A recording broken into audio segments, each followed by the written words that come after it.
Okay, starts now. Christ and the law and the prophets. I have 10 questions, No? same, Oh. and then we have vocabulary, unlocking of difficulties, and then we go to our new lesson.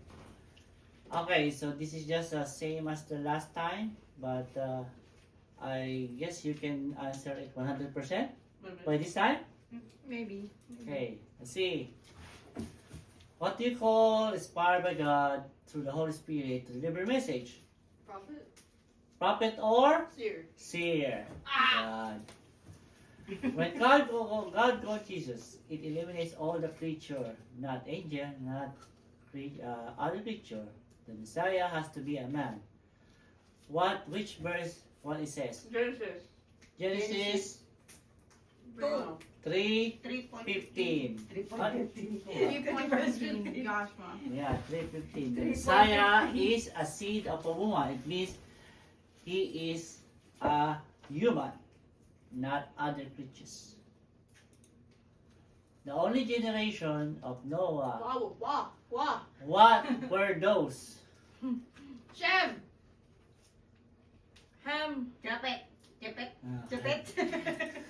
Japet. Good. Japet. You know a certain race, but not a section of a race. Which race was the Shem. Messiah? Right? What? No? What did you say? Shem. Shem. Shem. Genesis Ham. 5. In this section of Shem, where was the seed came from? Which son? Jesse. David. Agag? Jesse Agag? David. Jacob. Abraham? Abraham? Ah! Abraham and Isaac. Okay? The seed of Abraham and Isaac. How many tribes? 12. What are the 12? One. Benjamin. Benjamin. Judah. No! It's mine! Simon. Simon. Dan. Dan. Joseph. Joseph. What? Is it Joseph? No. Yeah. Si Joseph. Benjamin. I thought he gave it to his son. Oo nga. Si Hindi Joseph, ko mabanggit yung isa. si Joseph, dalawang anak niya. I thought he gave it to his kids. I thought Yeah. he didn't have one. Yeah, wala si Joseph, kinibigay sa kanyang kids. Sino yung dalawang kids? I don't know. Wala. Manasseh and Ephraim. Okay. Ano pa? Wala? 8 lang? Oh, let's see. 12 tribes, 12 sons of Jacob. Si Levi. Reuben. Joseph nandun pa rin, no? Si Ruben. What was his son? Oo, Si kasi Levi, wala Si Gad. Si Asher. God, Dan, Naphtali. Benjamin. Isa Char? Issachar. Isakar. Like a car! Sebulun. So among those tribes, which tribe? Judah? Judah is the firstborn. Judah is the firstborn. Ah! In the tribe of Judah, Jesse! Shem. family, I don't know. Shem. Jesse? Isaac. Jesse. Ah. Family of Jesse. What? Okay, in the family of Jesse, the Messiah comes from a certain woman. It has to be a Virgin? Human. virgin. Of course, it's a human. What is a virgin? The Messiah will be born on Palm Sunday. No. Palm Sunday? Passover. No, not Palm Sunday, it's Christmas. on is a place. Oh, Bethlehem. Bethlehem. Palm Sunday. Sorry, he was born at Christmas. Okay, let's Christmas. what's the arrangement? First is the order. What's the first one? Certain Nation? race. Oh yeah, certain nation. Certain race. Section. Third is Nation? nation. Tribe? Then tribe. Woman. Place? Woman. Place? Woman. No, no, no. Family. Woman. Shoot. Woman. Place? Woman. No. Woman. Woman. She's messing me up! Place. And second time. That's how the Messiah came to earth. I couldn't think straight. I was moving. woman. Mama. Woman. Let me be a woman. So very good. You all got 100% grade. Really? I don't know Yeah. about that. I don't know anyone got 100%. Excuse me, I got the woman. Okay, so right. now we proceed to our new topic. Last time, what's our last topic previously? The thing, the place. The what? What was it? What's our last topic? All I remember is a fish. Like from. What's the verse? Verse Matthew 5, 17 and 18. Oh, I'm not here. You're not here to abolish the law. Yeah, but Jesus comes here not to abolish the law because people are getting confused because it seems like he's starting a new thing. He's like disobeying the Like a tradition. protest? Like protest? Yeah, like no, It's not protest.